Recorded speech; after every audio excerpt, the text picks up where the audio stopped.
బయట ఆడుకునే 6 ఏళ్ల పిల్లని, స్కూల్కి వెళ్లే 10 ఏళ్ల అమ్మాయిని, ఇంట్లో ఉండే 25 ఏళ్ల తల్లిని, మంచాన పట్టు 60 ఏళ్ల ముసలమ్మను కూడా వదలట్లేదు వీళ్ళు.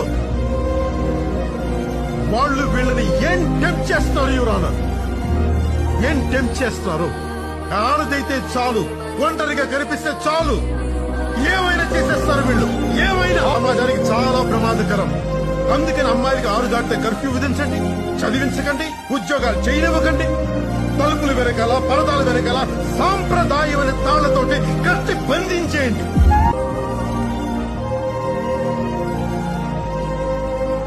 అమ్మాయిగా పుట్టినందుకు 6 దాటితే బయటికి వెళ్లే హక్కు లేదు, రోడ్డు మీద ఒంటరిగా తిరిగే హక్కు లేదు, నలుగురిలో నవ్వే హక్కు లేదు, బాధ కలిగితే ఏడ్చే హక్కు లేదు, కనీసం గుండె నిండా బయటకు వచ్చి చల్లగాలి పెంచుకునే హక్కు కూడా లేదు. ఎందుకంటే ఆడవాళ్ళు మనకు ఆనందం మాత్రమే ఇవ్వాలి. వాళ్ళ హక్కుల గురించి అడిగితే ఇలా బోన్లు నిలబెట్టి వేశ్య అని ముద్ర వేస్తాం.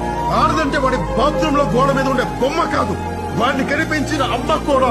చీడ పురుగుని మగవాళ్ల తలలో పెట్టుకుని మందు ఆడవాళ్ల మీద కొడతారంటే ఎలా యువరానా?